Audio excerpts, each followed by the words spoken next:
అందరికీ నమస్కారం అండి. థ్యాంక్ యూ నన్ను ఈ దీనికి ఇన్వైట్ చేసినందుకు. గతంలో కూడా నేను గామా అవార్డ్స్కి దుబాయ్ చాలాసార్లు వెళ్ళాను నేను. ఇండియాలో జరిగే ప్రతిష్టాత్మకమైన ఫిలింఫేర్ అవార్డ్స్కి ఏమాత్రం తగ్గకుండా ఆ స్థాయిలో వీళ్ళు కూడా నిర్వహిస్తుంటారు.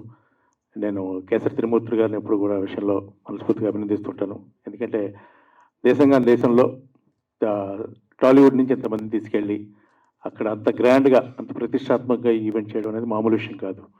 సో ప్రతిసారి కూడా ఆ ఈవెంట్ చాలా బాగుంటుంది. అక్కడ నేను చాలాసార్లు వెళ్ళాను.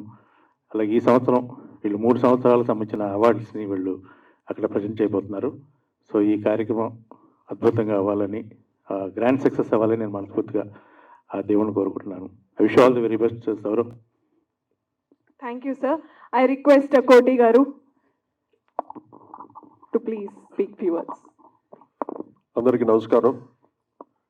ముఖ్యంగా ప్రెస్ పీపుల్ అందరికీ, మీడియా అండ్ ప్రింట్ మీడియా వాళ్ళకి. ఈరోజు గామా అవార్డ్స్ టోటల్ లాంచింగ్ అంటే ఎలాగంటే మామూలు నెక్స్ట్ మంత్ 3rd ఎంతో వైభవంగా జరగబోతుంది దుబాయ్లో. ఈ గామా అవార్డ్స్ కమిటీకి మెయిన్ చైర్మన్గా నన్ను నియమించారు. అది నాకు చాలా ఒక బాధ్యతాపూర్వంగా అనిపించింది. కేసరి గారికి ఈ సందర్భంగా నా కృతజ్ఞతలు తెలియజేసుకుంటున్నాను. గామా అవార్డ్స్ అంతకుముందు ఎవ్రీ ఇయర్ కంటిన్యూస్గా జరిగేది. మధ్యలో మన ఈ కోవిడ్ వల్ల చాలా గ్యాప్ రావడం వల్ల మళ్ళీ ఆఫ్టర్ 3 years మళ్ళీ చాలా grand way they celebrating gamma awards in Dubai.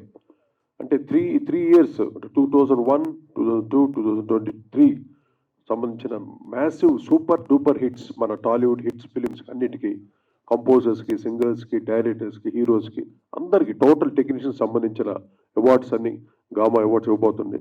Gamma awards అంటే సామాన్యంగా తీసి పారేయకండి. This most prestigious award. ప్రపంచం అంతా చూస్తుందామండి ఈ కార్యక్రమం దుబాయ్లో చేస్తుంటే. సో ఇది అందరికీ, మా టాలీవుడ్కి అయితే చాలా చాలా అంటే ఒక ప్రెస్టీజియస్ అవార్డ్ అనమాట. నాకు ఐఎమ్ సో హ్యాపీ టుడే. అందరూ స్టార్ ప్రొడ్యూసర్ దానయ్య గారు ఉన్నారు ఇక్కడ. అలాగే వండర్ఫుల్ మా హీరోయిన్, బ్యూటీ క్వీన్ మా డింపుల్ హయాతి, అండ్ మా రఘు కొంచె, మా ఆదిత్య, అందరు మిగతా వాళ్ళందరికీ వేదికలు అందించిన ప్రతి ఒక్కరికి నా హృదయపూర్వక ధన్యవాదాలు తెలియజేసుకుంటున్నాను. ఈ అవార్డు మటుకు చాలా వెరీ ప్రెస్టీజియస్గా ఉంటుంది, చాలా బాగుంటుంది. సో ఆ గ్యారంటీ బట్టి మేము ఇవ్వగలం. ఏదో మామూలు అవార్డు కాదు ఇది. గామా అవార్డు అంటే ఒక ప్రెస్టీజియస్గా ప్రతి ఒక్కరికి రావాలి అవార్డు అన్నట్టు ఉంటుంది. ఒక ఆస్కార్ అవార్డ్స్ తర్వాత ఇప్పుడు అకాడమీ అవార్డ్స్ చాలా ఉంటాయి. అలా గామా మన తెలుగు వాళ్ళకి సంబంధించిన అవార్డు మనందరూ ఎంకరేజ్ చేయాలి ఈ అవార్డుని. సో అందరిని ఇప్పుడు దుబాయ్లో కలుస్తూ తప్పకుండా ఈ సెలబ్రేషన్ చాలా గ్రాండ్ సక్సెస్ అవ్వాలని మీరందరూ బ్లెస్ చేయవలసిన కోరుకుంటూ సెలవు తీసుకుంటాను. అలాగే కేసరి గారికి అండ్ మా సౌరభ్కి all the very best. God bless you all. Thank you.